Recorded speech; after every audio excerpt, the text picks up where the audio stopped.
Olá, meu nome é Gabriele e eu vou mostrar aqui o diagrama conceitual da, de entidade de relacionamento do.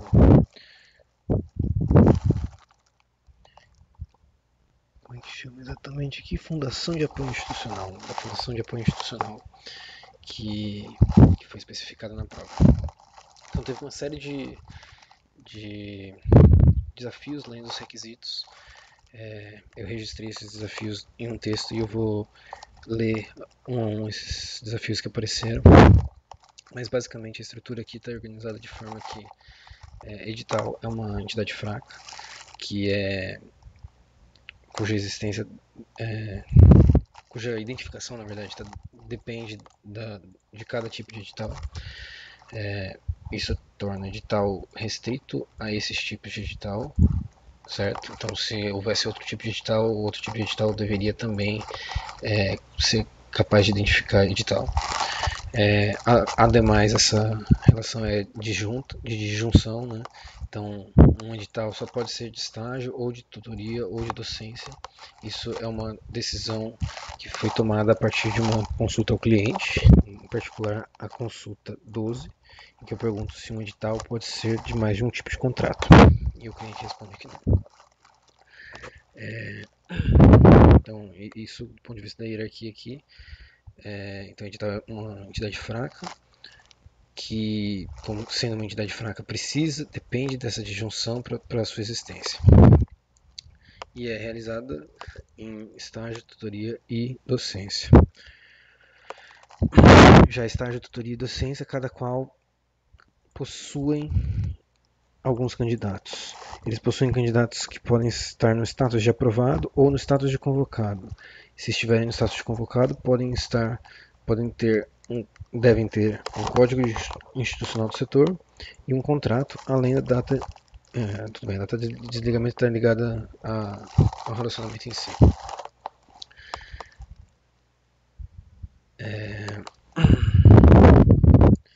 Nesse modelo aqui, eu estou com uma falta de tempo aqui, né? Mas nesse modelo aqui eu faço a ressalva de que, segundo a especificação, data de desligamento e data de contratação deveriam estar associados a um candidato que esteja convocado ou aprovado. Então, talvez o ideal fosse criar outra separação aqui, né, outra disjunção aqui entre candidatos que estão aprovados, inscritos e convocados. Porém, eu não tenho esse tempo para refatorar isso. Bom, esse relacionamento possui. Tudo bem, eu não vou entrar nos atributos, desculpa. Os atributos ficam para o final do vídeo.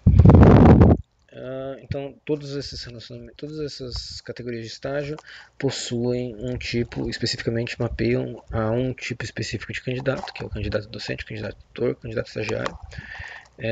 Desses aqui, apenas o candidato estagiário possui propriedades específicas, os outros não.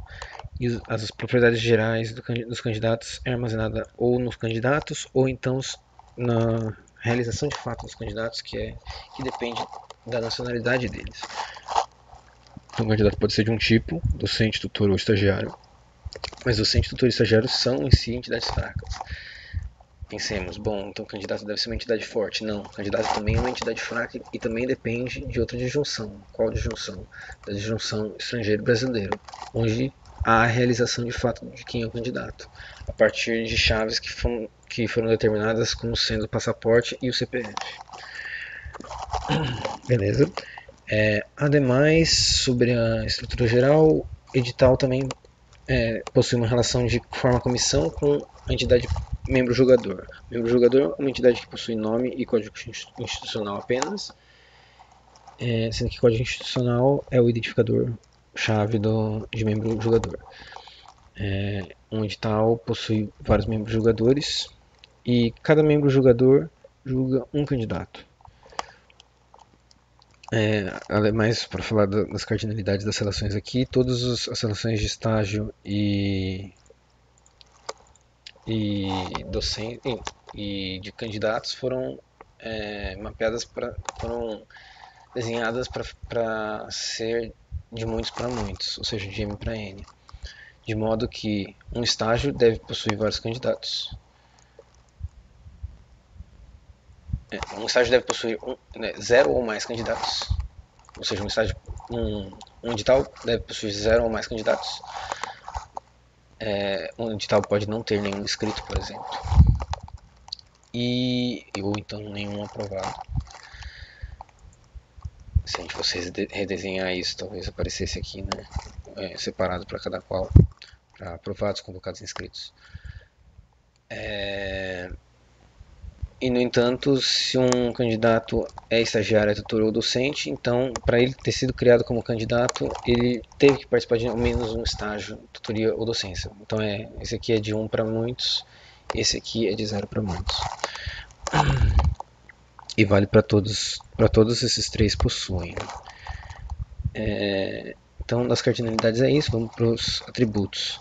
Os atributos foram questionados o que significam de fato alguns desses atributos, né? Por exemplo, na especificação falava de forma de remuneração, falava de atividades, mas não falava do que se tratavam as atividades, falava de um período de vigência. O período de vigência ele não tratava com um início e um fim, ele não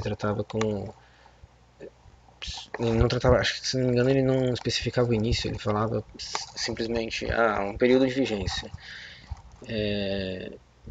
sei lá, uma data de validade, uma coisa assim. Então, o período de vigência vai ser isso, início e fim, a partir da qual é possível inferir eu inclusive escrevi aqui. Inferir o período de validade do edital a partir da reserva da data do fechamento do edital. Então, o período de validade do edital, o que ele especificava lá. Então, a gente vai, na verdade, inferir o período de validade do edital, poderia até colocar aqui, né? Validade edital. Embora que isso aqui é puramente simbólico, né? Isso aqui por meio da operação desses dados a gente já tem a validade do edital. E setores, número de vagas. Sim, setores eles também não tinham especificado o que teria em cada setor. Aqui eu criei um código institucional mesmo de cada setor. Talvez fosse legal tratar setores como entidades separadas se fosse pertinente, mas julguei que não era pertinente.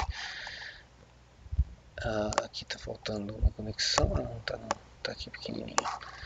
Fator de punição, critério de elegibilidade. Isso aqui, fator de punição, o cliente estipulou na nossa conversa que o critério de elegibilidade pode ser classificatório ou não, né? E a forma como isso se dá é por meio de fatores de punição. Ou seja, se não for elegível, vai ser atribuída uma punição para esse candidato, que pode ser uma punição severa o suficiente para torná-lo completamente inelegível, ou seja, desqualificado, ou não, pode simplesmente somar a outras punições. Os critérios norteadores também a gente expandiu para peso e descrição. Prazos, processos seletivos, foi expandido para data, hora, título, descrição. Tanto prazos, processo seletivo, quanto critérios norteadores, quanto critérios de elegibilidade, quanto setores, quanto atividades são atributos multivalorados. Os demais, período, remuneração, são atributos monovalorados. Ademais, eu faço a ressalva aqui também desse setor aqui, em que para simplificar e para eu conseguir exportar num PNG único, eu coloquei todos esses relacionamentos ligados ao mesmo atributo. Eu não tenho certeza se é assim se isso pode ser representado no diagrama de identidade de relacionamento dessa forma, entendendo que são instâncias diferentes, né, desses atributos, obviamente. Eu nunca vi isso e eu não creio que possa. Porém, eu fiz isso pelo simples fato de que eu não conseguia exportar o PNG fazendo separado cada um desses atributos. E eu não tenho tempo para refatorar isso aqui de uma forma que caiba tudo, até porque eu não acho que dê para refatorar isso aqui de uma forma que caiba tudo. Então, para simplificar, eu estou ligando todos eles, mas deixando claro que se eu tivesse o espaço para isso, o TRR eu não estou sabendo como fazer para tirar um zoom, por exemplo. Se eu tivesse espaço para isso, eu colocaria individualmente o aprovado desse possui, o convocado desse possui, documentos exploratórios desse possui, e assim por diante, para todos esses atributos, né? Para cada um desses três relacionamentos, desse aqui e desse aqui. Eu acho que mais pertinente é isso. Eu acho que eu não comentei sobre a disjunção e o overlap aqui, né? A sobreposição aqui. Então eu vou comentar rapidinho. O overlap aqui embaixo, ele implica que um candidato pode ser candidato a docente, a tutor e a estagiário. Ou seja, o sistema de editais permite que um candidato, ora, se candidate como tutor, por exemplo, o candidato que está começando agora na graduação, quer se candidatar como tutor virtual de uma disciplina de graduação, e depois ele está para formar, quer se candidatar a estagiário, e depois de formado ele quer se candidatar para docente. O candidato pode, em tese, com os mesmos dados de candidato, se candidatar para as três vagas em momentos diferentes.